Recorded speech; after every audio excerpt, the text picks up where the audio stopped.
Good evening. I'll give you just a few seconds to take your seats, and then we'll get started for the evening. 3, 2, 1. Okay, you're seated. That's good enough.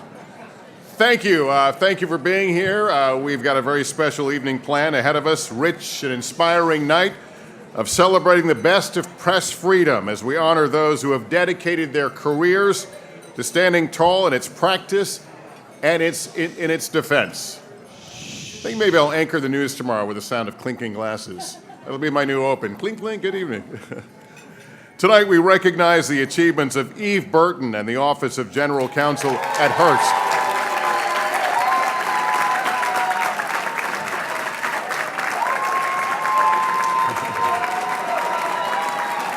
Who brought her own fan club tonight, obviously. Also, Alberto Ibargüen and Eric Newton from the Knight Foundation.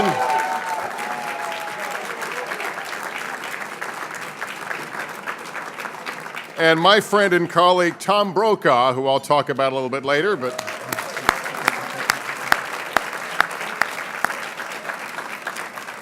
the journalism that we witness every day is at the very foundation of the freedom that our nation guarantees its people. Our starting point is that there is a right to information, a right to tell the story, and certainly a right to know the truth. But as we also know, more often we are called on to push back against those who would try to stymie the gathering and reporting of news. It's a stance we can never cede. We owe it to our profession, and we owe it to our audiences. We are fortunate to have the tools and the means, and when needed, the legal recourse to fight back. However, for many of our colleagues overseas, including many who work with our news organizations, there is no court of appeal. There's no reporters committee. There are only beatings and intimidation and jail, and sometimes there is death. We all celebrated last year when Washington Post reporter Jason Rezaian was released from prison in Iran. Let's hope that this year and soon we can also celebrate with Austin Tice, a freelancer for McClatchy and other news outlets who has been held captive in Syria since August 2012. And they are just two examples among many. So as we honor our exemplary defenders of press freedom tonight, let's also take a moment to remember all of our colleagues who can't come home, those who won't come home, and those we believe will come home. Thank you. And please join me now in welcoming Reporters Committee Chairman Pierre Thomas of ABC News.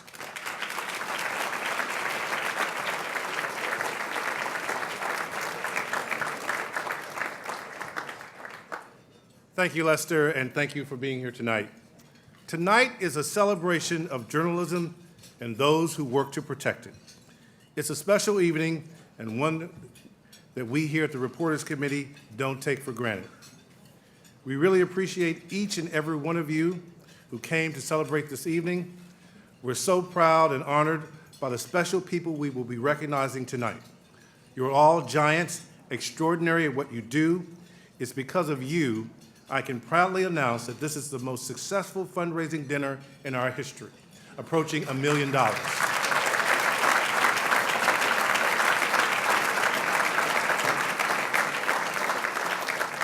I was trying to resist the urge to say $1 million, but I'll move on. And on a personal note, let me just say to Eve Burton, it's been such a pleasure, an honor getting to know you better. It's truly been a joy. And our deepest appreciation of all our honorees and our thanks to those who helped celebrate your legacies. Your support for our awards dinner tonight and all year round is vital to the Reporters Committee, our ability to protect services and provide services to journalists around the world and in this country at no cost to them. As a reporter, I'm witness to the importance of the First Amendment to my work every day, and we at the Reporters Committee take this job of protecting the First Amendment extremely seriously. I want to thank our Executive Director, Bruce Brown, and the staff for their often tireless work. And I also want to thank our Executive Board, who met many hours over the last 2 years, often in those monthly brown bag lunches to protect the rights of journalists. David Boardman, Susan Goldberg, Margaret Lowe Smith, Sandra Torrey, and John Henry. Let's honor them with a round of applause, please.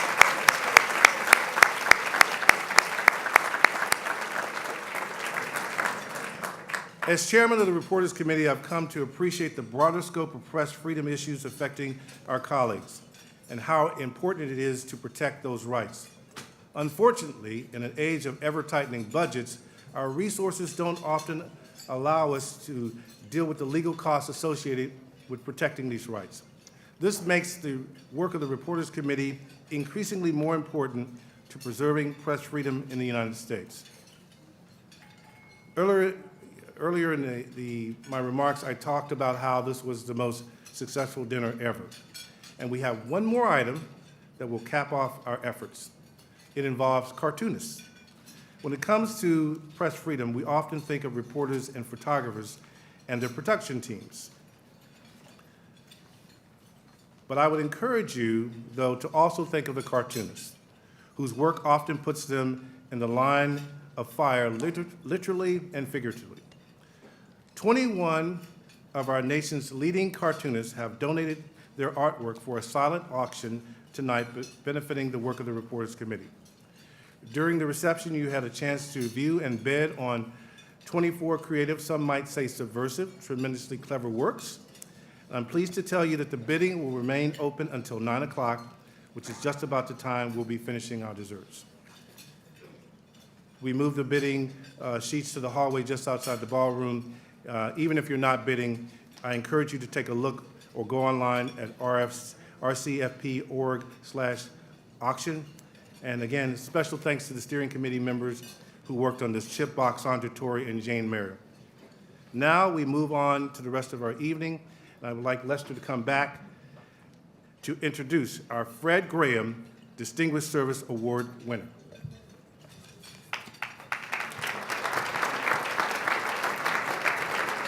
Thank you, Pierre. A lot of us in this room are products of not only years of experience, but also the experiences of those around us, those we work with. In some cases, mentors who believed in us, invested time in us. But we've all benefited from seasoned veterans in our newsrooms who have seen and covered so much. We share their knowledge, they offer their counsel, and who know what it is that's so vital about what we do and why journalism matters. And they keep our journalistic compass pointed in the right direction. We have a name for that person at NBC News. We call him Tom Brokaw. And every newsroom would be lucky to have one. Tom, of course, was a longtime anchor of NBC Nightly News, but I bet the title he's most proud of is reporter. He reminds all of us that being in the field and telling stories is the heart of our calling as journalists, and that the news is not about us.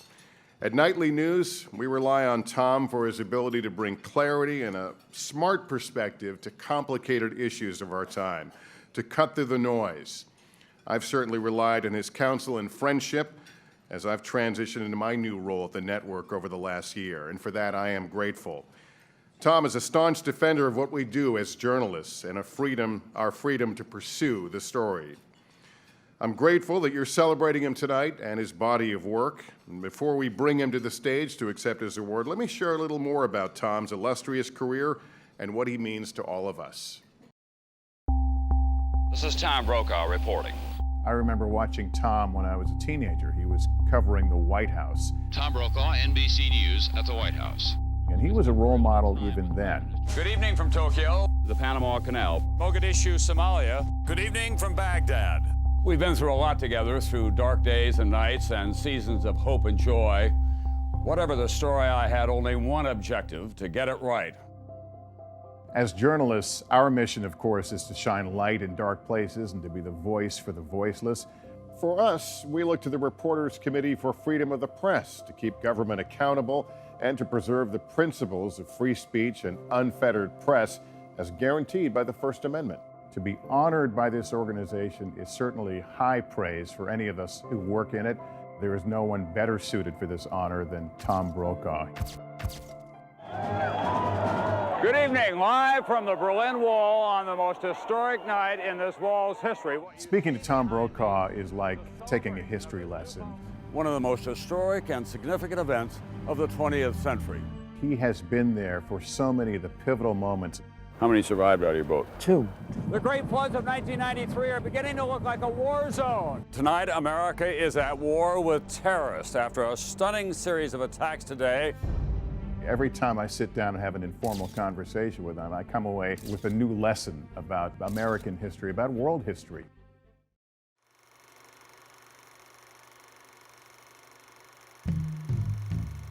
I was a white working class kid from South Dakota. I didn't have the greatest talent in the world. I was pretty good at what I did.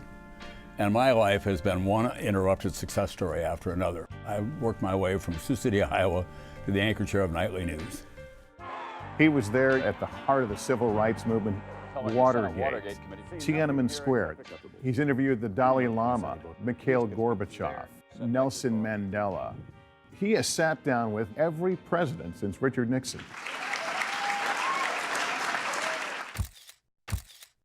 So much of Tom's career has been covering politics. It's clearly his passion. He's covered so many monumental elections in American history, and he helps us put it in perspective. Let's go to NBC's Lester Holt now, who's... Tom has been and remains the senior statesman at NBC News. He is a voice that many of us, myself included, rely on. How does that play out to the rest of the night? Well, you know, what we've seen in the last 3 days is... We all rely on him for his wisdom, his insight, and certainly his perspective. There's a little mixture of awe and professional respect because of what he continues to offer me. Tom, you are an absolute gem. All of your colleagues here at NBC News have such a depth of respect and love for you, for all you have done and all you continue to contribute. You are so deserving of this honor tonight, and we say congratulations.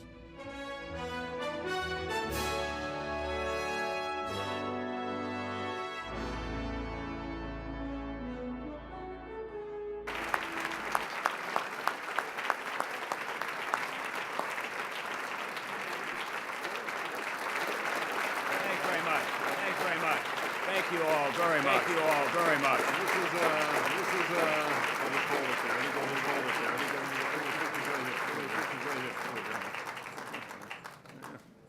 I'll take that to ranch and fill it up with opportunity that I get. First of all, I want to apologize. I had to interrupt the program a little bit. Leaving on a later flight this evening, head to Europe. A lot of people said I had to get out there early. So now 76, he has to go home and have some soft food and get to bed early.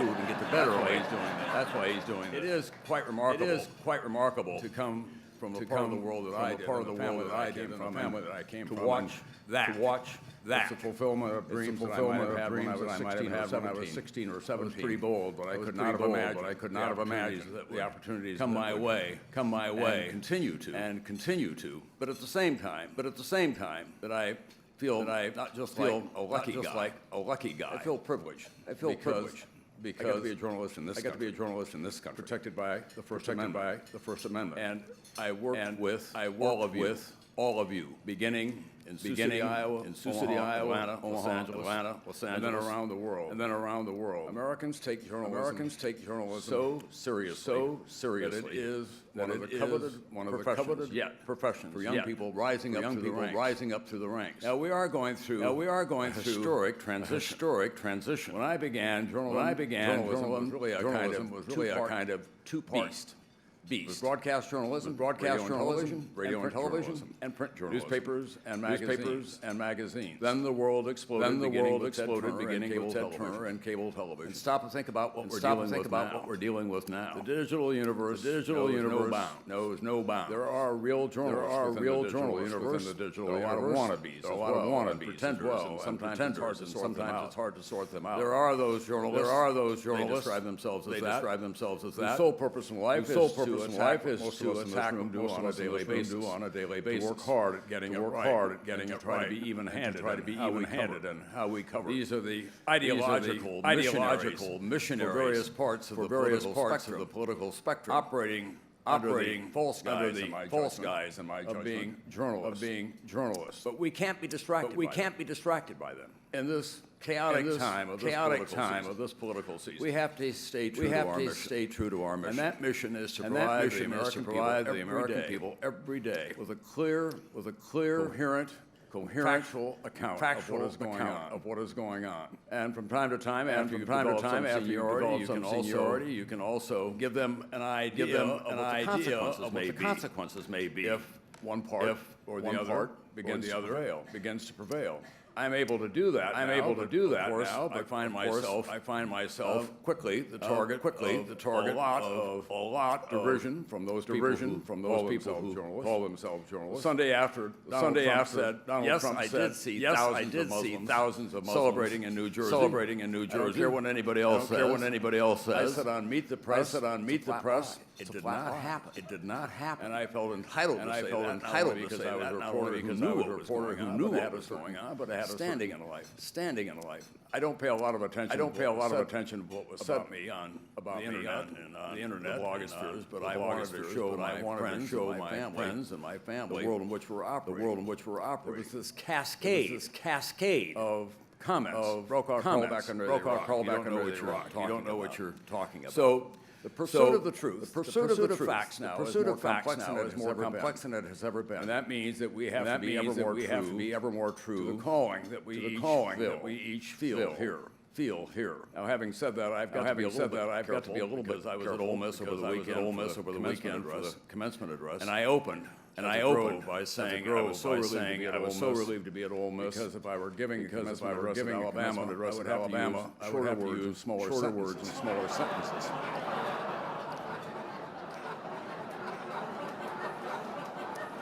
There is now a circular in Alabama with my face on it, saying wanted, and I finally went on Morning Joe this morning. It was a joke. It was a joke. But we've got to also remember to be fearless. To remember that journalism is a robust profession, and that we can have fun with it from time to time. I'm a big fan. Political cartoonists. I think they're an important part of the spectrum that we engage in every day because they can find the essence of what's going on. Just a few line strokes. And so you gather here tonight. A great organization. And some people who have given their life to it. I'm privileged to be a part of this honor. But it's more than just one night. This work goes on day in and day out. It goes on beginning with the excellence of the work that we can defend. Work that upholds the great traditions of American journalism. Founding fathers gave us the First Amendment. The First Amendment. And they did that with good reason. Because they knew the future of this country would depend on the free flow of information, exchange of ideas. And everyone in this room is a part of that. It's been my privilege to spend most of my life. So thank you very much. Thank you very much. I've got to catch a plane to Europe tonight, so I'm going to have to leave you a little bit early. But thank you for honoring me here tonight. Thank you.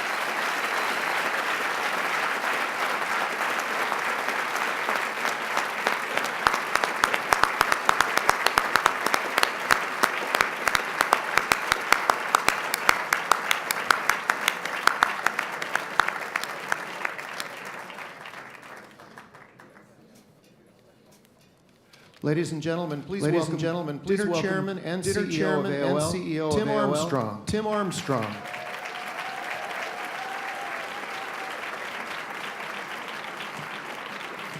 Thank you all for coming. Dinner's over. It's tough to speak after Tom Brokaw. And Tom, thank you so much for everything you've done for the industry. Get to see you at Sun Valley every year. And it's amazing to see you here tonight. Have a safe trip. From all of us. First, I just wanted to say that this dinner is super personal for me. Last year at the dinner, I got to sit with David Carr. I gave David Carr a lot of ammunition over the years. It was a real honor to spend time with him. And we also got to meet James Foley's. And I think the dinner last year really represented the journalism community is that we deal with overall. And tonight even more special. It's special because we have great honorees, many of the people that work in the journalism community at AOL who know some of the honorees. People from TechCrunch and Patch and the different organizations that we've invested in. honorees, I just wanted to speak about really briefly tonight. First is Eve Burton. Eve is somebody who is... Give it up for Eve. Give it up for Eve.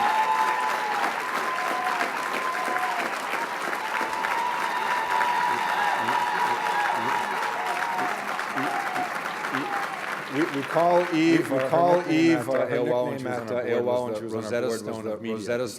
She's the only person I know. She's the only person I know who can talk geek at the same time. Overall, the first introduction I got to Eve was from Bill Campbell, who recently passed away. Might be the most famous Silicon Valley coach. And this is the email he wrote me about Eve when he was going to meet her. She is a star. She is a star. A wonderful lawyer. Solid BD person. Stays abreast of technology, particularly on the media side. She is outstanding. And this is coming from Steve Jobs' coach and Larry Page's and everyone else. I think tonight, Eve had a quote in 2008, which I think is really incredible in terms of commitment to journalism, which she was covered in saying. It's the fear that doing good investigative work is balanced against the willingness to go to jail. And when you hear some of the work that Eve did, you know she's getting the honor tonight. She's getting the honor tonight. There's some very special stories about people between people in jail, which you will find out about. Alberto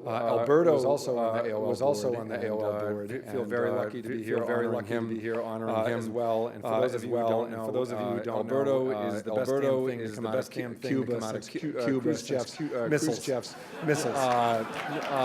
He is true Cuban at heart and very passionate.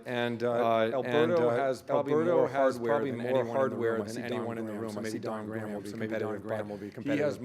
He has more awards for journalism than almost anybody I know, including three Pulitzers. Just as amazing person. But I wanted to finish on Alberto tonight. Our company, which Tom just described, the changes that are happening in digital media. We are one of the first companies to invest very heavily in journalism with TechCrunch and Post, and we got attacked by an activist shareholder, and our company basically was in jeopardy of investing in content. And there was an Alberto knows in front of the whole company. One person in the company, when we had a fight or flight moment, investing in journalism, stood up, was the single voice on our board, on the management team, who said we're going to fight, keep investing in journalism overall, and it was Alberto. I think for the thousands of employees at AOL who are doing that mission, we really owe it to you, Alberto. We really owe it to you, Alberto, for the company's success overall. I appreciate it. And I just wanted to read you one tweet from Alberto because I think it sums him up. Doing things that you are passionate. Doing things are your passion. Is the way to live a fulfilling life. And that is who you are as a person. And we appreciate that. And finally, I would just say to Eric, the other pleasure for us to have hosted the dinner. We're going to hear from Lee. We're going to hear from Lee from Columbia. Enjoy tonight's dinner. It's a meaningful dinner for all of us, but especially meaningful because of the honorees tonight. Thank you very much.